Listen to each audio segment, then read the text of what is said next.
Breaking news, আগামী বিশ্বকাপে মেসির খেলা না খেলা নিয়ে প্রসঙ্গে যা বললেন মেসির বন্ধু সুয়ারেজ। ফুটবল নিউল্যান্ড মেসি আর কোনো আক্ষেপ থাকার কথা নয়। ক্লাব ও আর্জেন্টিনার হয়ে সম্ভাব্য সবকিছু জিতেছেন তিনি। পেশাদার ফুটবলে তার চেয়ে বেশি শিরোপার স্বাদ পাওয়া ফুটবলার আর একজনও নেই। কাতার বিশ্বকাপে আর্জেন্টিনাকে বিশ্বকাপ এনে দেওয়ার পর অধিকাংশ মানুষই বিশ্বাস করেন ফুটবল ইতিহাসে শ্রেষ্ঠতম খেলোয়াড় মেসি। জীবনে ৩৮টি বসন্ত পার করে ফেলা মেসি এখন ফুটবলকে বিদায় জানানোর অপেক্ষার।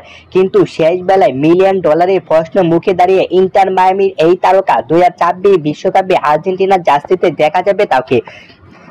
দেখতে দেখতে দৌড়ে করা নাড়ছে আরও একটি বিশ্বকাপ। আগামী বছর যুক্তরাষ্ট্র, কানাডা, মেক্সিকোতে অনুষ্ঠিত হবে ফিফা বিশ্বকাপের 23তম আসর। নিউল্যান্ড মেসি এখন খেলেন যুক্তরাষ্ট্রের ক্লাব ইন্টার মায়ামি থেকে। সেখানে যেহেতু আগামী বিশ্বকাপ, তাই স্বাভাবিকভাবে বলা যেতে পারে আগামী বিশ্বকাপ পর্যন্ত টিকে যেতে পারে নিউল্যান্ড মেসি। খেলাধুলা টুকরো টুকরো খবর পেতে ইনসাইক্লোপিডিয়া স্পোর্টস নিউজ থেকে সাবস্ক্রাইব করে আমাদের পাশে থাকুন। ধন্যবাদ এভরিওয়ান।